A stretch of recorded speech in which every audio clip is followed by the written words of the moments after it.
And then we'll leave a little bit for when somebody else comes and wants to see this. Huh?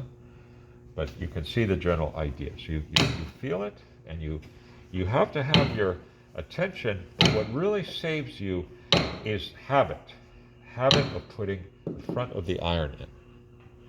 Because what you can't see could turn, and you don't know that. So if you understand that part of it, that's your understanding enough. Believe me, in one day you could be doing this if you just understand the simple idea, okay? Here it's getting a little bit tighter, see? So you see why I bunched it, because it's expanding again, right? Even though I spun it. So I'm going to have to stop anyway here. Why am I going to have to stop here? Because we usually do the butt blocks first before we go. So I'll stop this like right in here, okay? And then I'll keep this ball of cotton ready to go. And this, okay?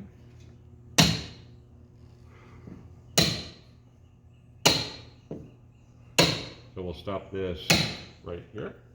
And this guy we will put in this slot down here, okay? So that it doesn't fall somewhere. There we go. Okay. Now I'm going to come back to here. Coming back to here. Now it's the opposite.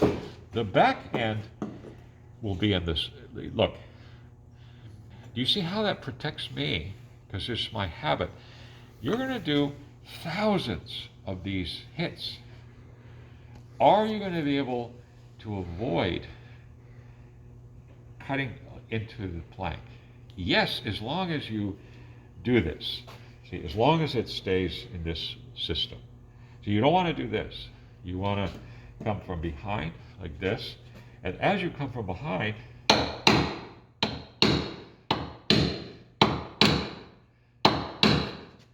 see?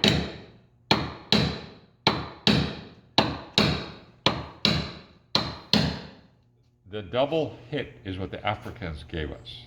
And then they're singing. And they're doing other rhythm. Then they switch the rhythm, like so people don't get sleepy. You see? So we cannot do as good as they can do because they have a natural. I don't mean to say only they can do it, but let's say this much: if it was basketball, well, there's probably more African basketball players than.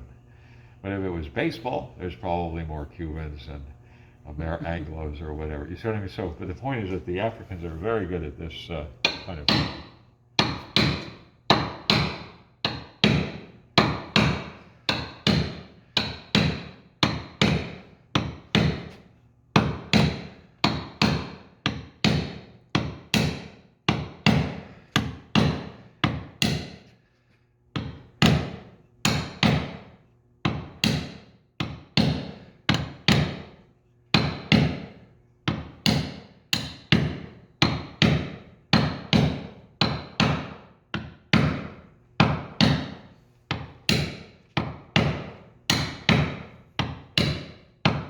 Sometimes you look nearby. You look nearby. You look, and if you see, like here, a little bit of light, look. Yes. You say, I will never do this one first, I will do this one first. Because I might push it. Push it a little bit, okay? So there's other things I'm naturally aware of. I'm looking at things, I'm naturally aware of certain things. But basically, if I hit the same strength when I'm done, because this is not the last hit, the logic is not what people think. They think you're making the boat so it won't leak. Actually, through tension, you are joining the hull. You're making it into one hull. So if it gets hit by waves or whatever, that movement is not about just this place anymore. It's about the tension of the whole hull be connected as a unit. You see? What's underwater, you have to treat differently because it will swell. Isn't it true, though, if it's at a dock, the water line is here. Most of the time it's going to be at the dock, so you have to be sure to remember that what's happening there. Carvel boats, we call them wet boats. They normally are sitting at the dock. They can be hauled in and out, but you have to be careful. Lapstrake we call dry boats, even though they could stay in the water, but they're also intended to just come in and out of the water, because the planks are sliding this way. Carvel, the planks are like this. Vertical grain, I'm going to use just a simple universal comparison. It's going to be only 2/3 of the, or half of the expansion contraction rate of the planking. So whether it's the deck or the planking, if you could use vertical grain, that would be more stable. If you're trying to prevent it from opening and closing too much, you see? Some people don't have that. They don't have the vertical grain. And sometimes, not all woods are the same. Some woods, the flat grain may be very close to the vertical grain. But in most cases, the flat grain is going to expand a lot more. Okay, so you can see I'm just going to finish this up to here. Maybe I'll leave a little bit even up to here, but I just want you to see this part of it. So, see, if this stays, you see how the iron is staying in here. Okay? I'm not removing this, like, I'm leaving the iron in. The back end is guided. There's a lot of it on the back end. Because I cannot truly know, it's not just about the seam, it's about the center of the seam. Remember what we felt before, this cotton has been compressed and it's moved to that spot. It's digging into the cedar a little bit on either side. Okay?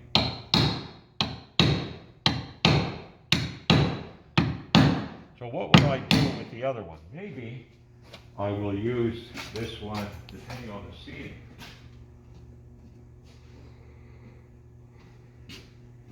Maybe what I'll do is, I think I started here somewhere, huh? So just a second.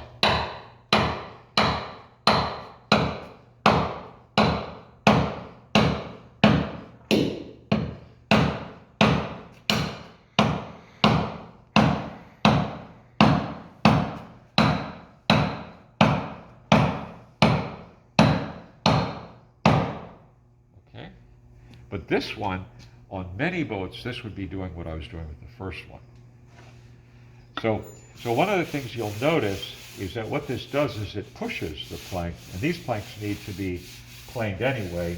You can feel even where we haven't caulked them, there's a little bit sticking out because the boat's moving. These are screws they're holding, but look inside how beautiful this is. This rope that's in here.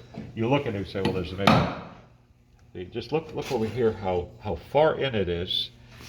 How far should it be? It should always be, like here needs more. This right here. See, I started here today, right?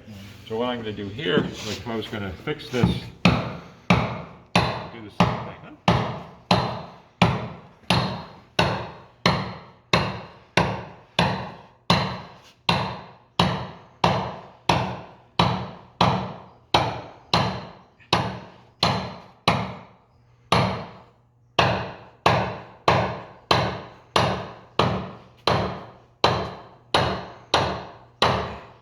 And then this one can be painted with varnish, see? So if we paint it with varnish, just the seam, little brush, little artist brush, it'll stay put, it'll be glued there.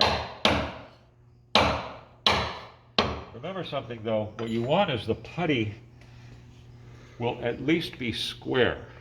See, so let's say here's the width. It wants to be square or deeper.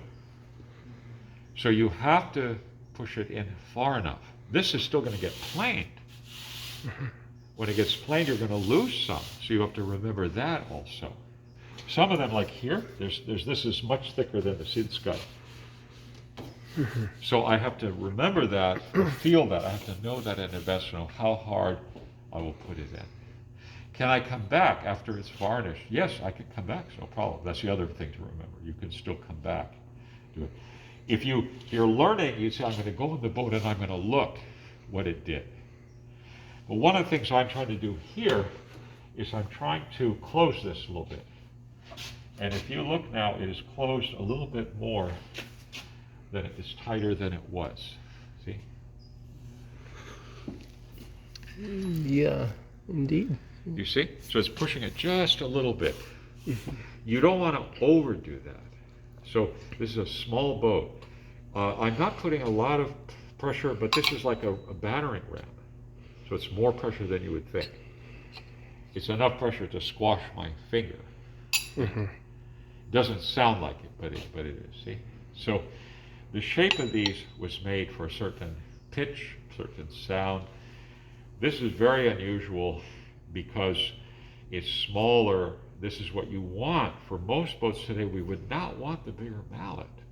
I use a bigger mallet like on the Frida, a bigger boat, like at least inch and a half planking.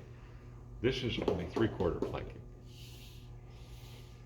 Let me ask you, the openings along the mullet, Yeah. are they for vibration to absorb? Therefore, sound, like a lot of what we're doing is, so what we're doing is by feel and by sound. So you're hearing it, and it's there's so many jokes about caulkers. There's the bar for the caulkers where none of them can hear each other.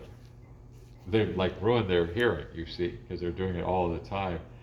So I know, it's not really funny, but in those days these things were regarded as funny, you see. So the caulker, you're like, hey, you have to, the caulker is like usually messed up. So that's why today you see people that are caulking and they're wearing earphones. But to answer your question, this was intended so that you could hear it. So because I said I wouldn't do that if I want to keep the natural beauty of the wood. Yeah. You know what I do? Reason for that.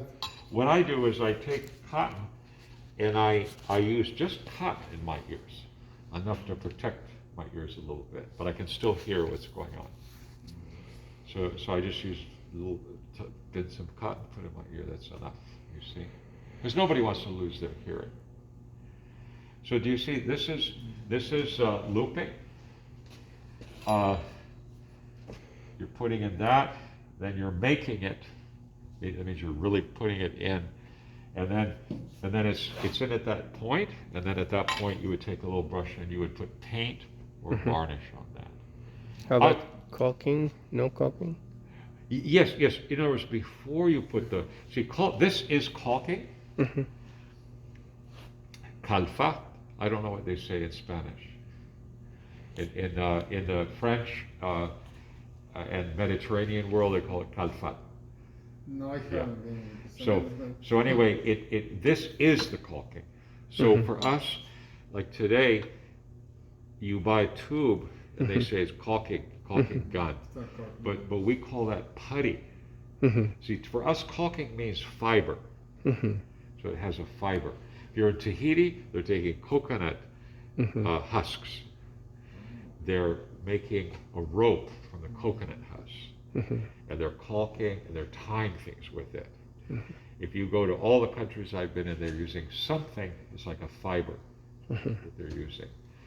Cotton is good for the reason I told you. Cotton has a problem. Yes, it swells, which is nice. It's very clean, it's very strong, but it can rot. So that's why you paint it. One of the reasons you paint it. At any point, because the comparison is probably not the good one.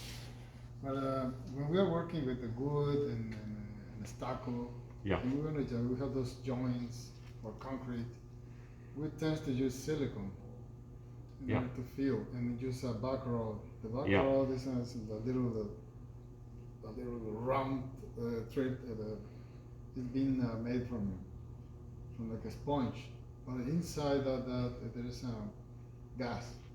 In order to prevent too much expansion, too much contraction. So when we apply that back roll, we just go very careful. Yeah, yeah. But I mean, it's totally different the material we use. So Yeah, well, the thing is that this is old-fashioned, and a lot of what I'm teaching here is more old-fashioned in a way, but the real reason they're caulking, if you read, you can see it's actually to unify the hull. So I can see now Yeah. that the natural products are made Yeah, together. and the logic was, why would somebody prefer Carvel? The logic is very simple. You can have a boat that's 800 years old because you can change individual pieces. You can put a new piece here, new piece there, new piece here, and then you caulk it back and it joins the hull through pressure. Lapstrake is very hard to fix, and so usually when lapstrake boats, they hit rocks or something, very often they're abandoned because it takes a lot of skill. I've done both, so I can tell you that it takes a lot more skill to do lapstrake, not to do it initially, but to do a repair.